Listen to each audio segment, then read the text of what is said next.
Good morning. I just wanted to give you guys an update on what happened last night. I'm okay now. For now, I'm super tired. Um, I was up till 4 a.m. and I wrote my neurologist. We'll call it a 4-page letter, and it wasn't sealed with a kiss. It was sealed with a soft fist because I'm upset. So if this video may be a little long, but trust me, it'll be informative. I'm not just trying to tell you what's going on with me, but I want you guys to understand in case you ever have someone or yourself go through something like this.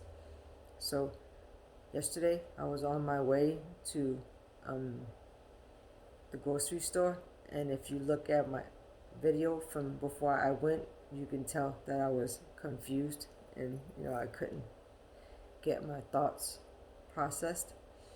And so as I was walking, I suddenly stopped, and it felt like I was hit in my right eye, like someone shined a laser beam in my right eye, and I lost my vision in my right eye for about less than probably 5 minutes, and I had to sit down for 10. I was gonna walk back home and not go grocery shopping, but I was like, let me sit down. It's probably just due to stress.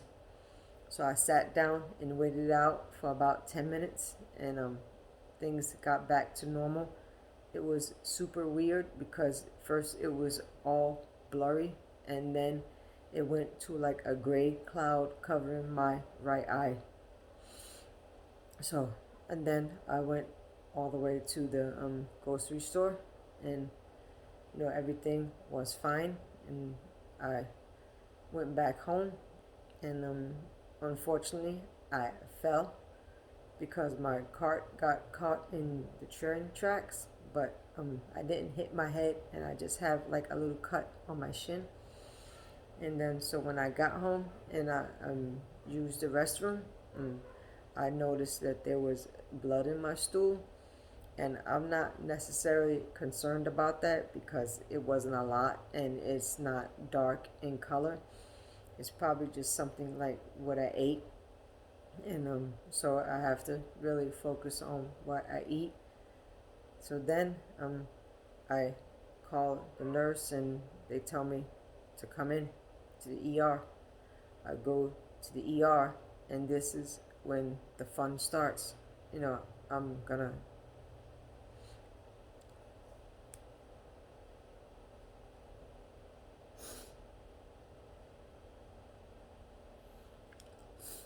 I tried. So as soon as I get there, they're taking my my vitals and checking all my symptoms, and all of a sudden, they call a stroke alert. So I was like, oh man, I did this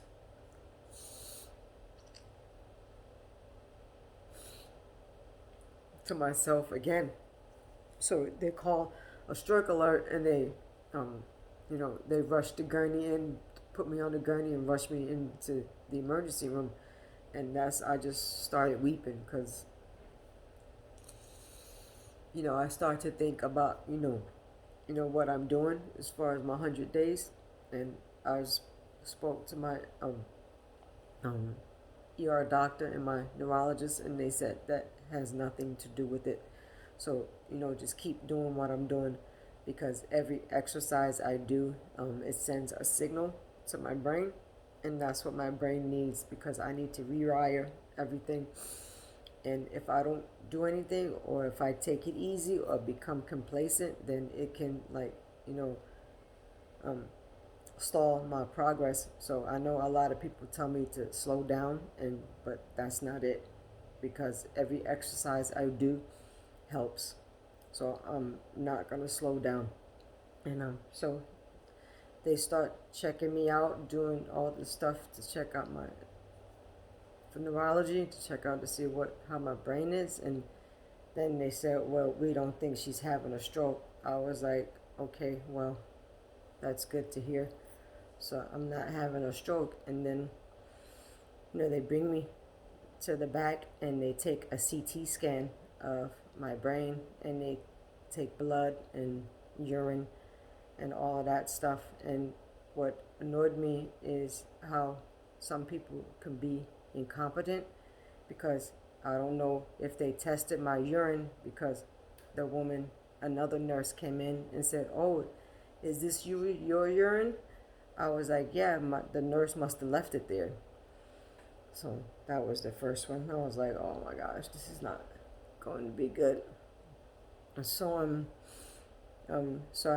they put me in a room, and like in front of me is like some juvenile. She wasn't a juvenile. She was 18, but you know, she was I guess she was incarcerated. And I remember those days when I had to go do security for people who were incarcerated in the hospitals. So I just was watching her talk to all these a couple of other inmates. So they ran all the tests, and then here's another doozy. The ER doctor comes in and tells me, well, I think you had a mini stroke, but I'm going to send you home because I think because the med you're taking is to prevent a stroke, so you're not going to have one. And I was like, do you really think you should send me home? She said, yeah, all of your labs came back and everything is fine, except your right ventricle is slightly enlarged from the last CT. I have a shunt right here. You can see it here. And then it's like a rubber ball. Like you can press it to pump it. Whenever this gets tight, you can pump it to loosen it up. And it drains the brain fluid, the excess from my brain into my stomach. And if it's not at the proper setting, then your ventricles will enlarge, which can cause you to have permanent brain damage. So mine is slightly enlarged. And you can also get so bad where it can cause death. And that's what I remember they told me in 2011, or I will not recognize like anyone who's in front of me. It can cause some serious damage. I've been complaining about my shunt since I was in rehab, and they still didn't listen. So at 4 a.m. I wrote a 4-page letter, email to my neurologist, and telling him everything I've been going through with my shunt. And I have emails that I sent to him prior where they need to get the setting of my shunt correct. And he said, it's not that, because in April you were at 1.5 and now you're still at 1.5. And I said, so I responded by saying, well, if it's no problem, then why is my ventricles enlarged? So they said, I'm coming tomorrow to check my shunt. So that irritated me. Then I had, and I'm going to be frank, because I'm not going to pull no punches. You can't pull any punches when it comes to your health. I had a rectal exam, and then she said there was still blood, but she's not concerned because it's not a lot, and it's not dark. So I just have to drink a lot of water, and which is something I don't do. I have to start doing that, drinking a lot of water. And I asked her about the exercise, and she knows about my 100-day challenge, and she said that has nothing to do with it. So I know people are concerned, but I'm not going to stop. She said,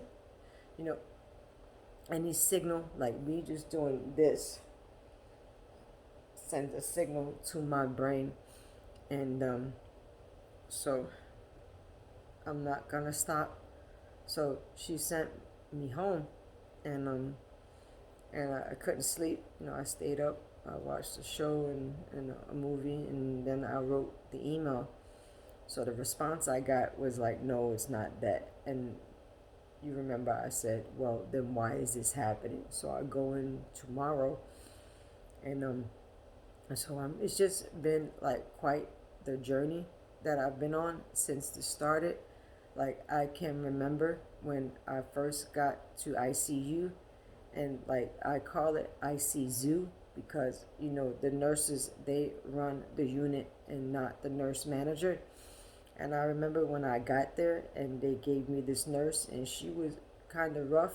And then I told the nurse manager that could they give me another nurse because she's a little rough. And then ever since I said that, I was labeled a snitch because one morning when the nurse manager was having a meeting and discussing all the patients, um, I heard them talk about me, and she said that she didn't go into my room all night. And then I heard a male nurse say snitches get stitches. And when she came in, I asked her, I said, so snitches get stitches? Because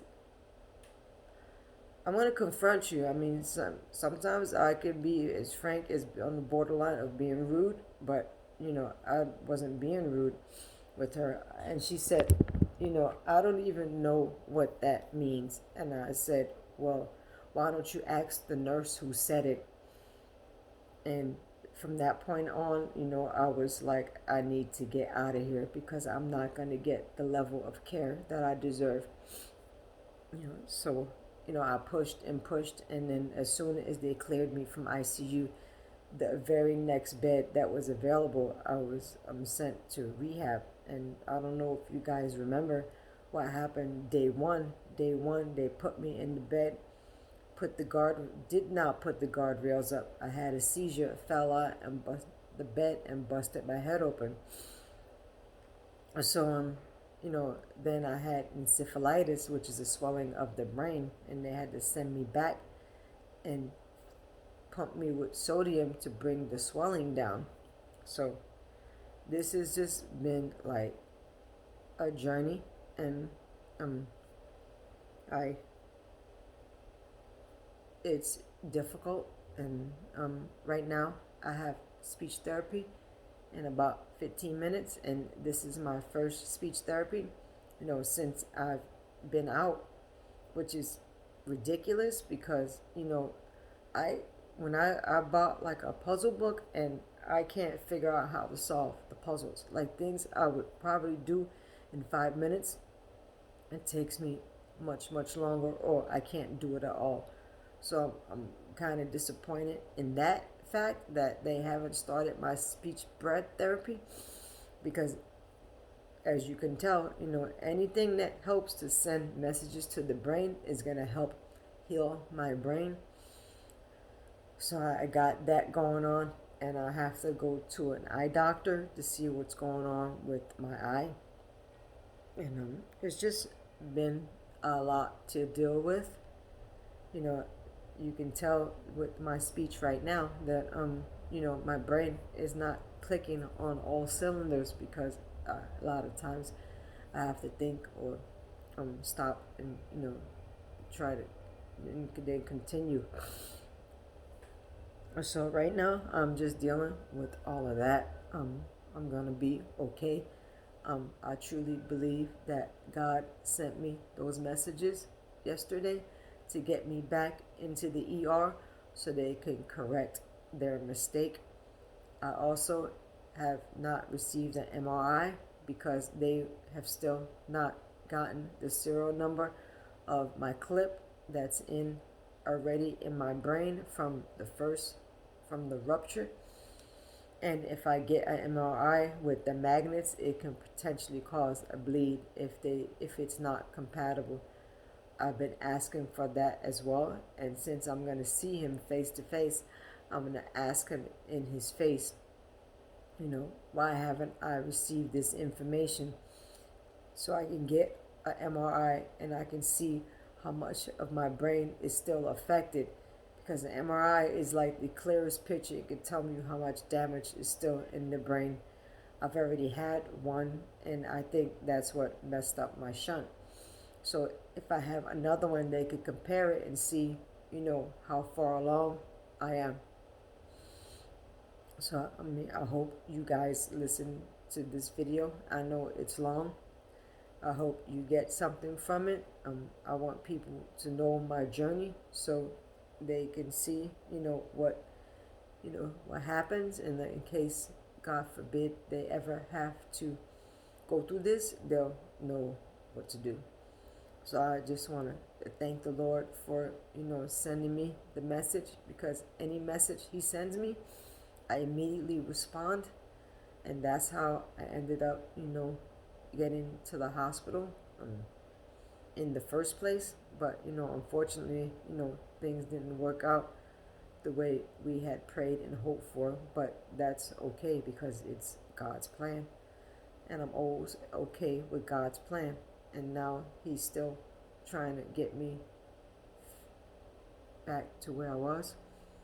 So you guys, please have a blessed day, and take care of each other, and please pray for Louisville, because the verdict on that Breonna Taylor case is ridiculous, and I'm listening to all of what happened, and how do you do a no-knock search warrant without your body cams on?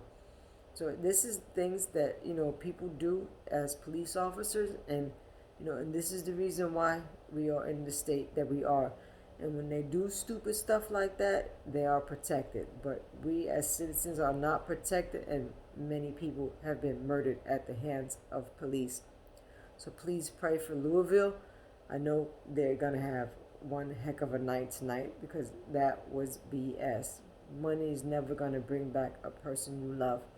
We need justice so that these cops can be held accountable, and that also they, without justice, they also put their lives in danger too, because look at the two cops who were ambushed, just sitting in their patrol cars and had nothing to do with nothing. I really feel bad for people like that, because they didn't do anything wrong. It's the bad cops that do all the wrong, and good cops gotta suffer. So you guys, pray for Louisville, and please pray for me, and I'll keep you updated on my appointment after tomorrow and tell you what they did. But right now, I'm not happy, and I'm gonna get all my medical records, and I think I need to send them to an attorney so they can look over my case and see if there's any negligence there. And you guys have a blessed day. Please wear a mask. Please stay safe. Please register to vote, and November 3rd, let's vote, because even the Supreme Court Justice, they have the green light to fill her seat.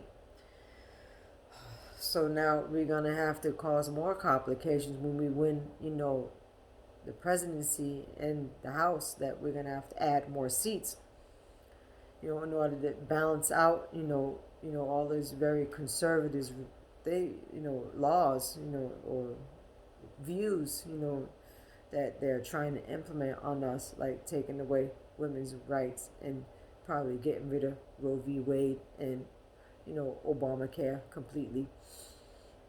You guys have a blessed day, and I'm sorry this is so long, but a lot has happened, and I'll see you soon.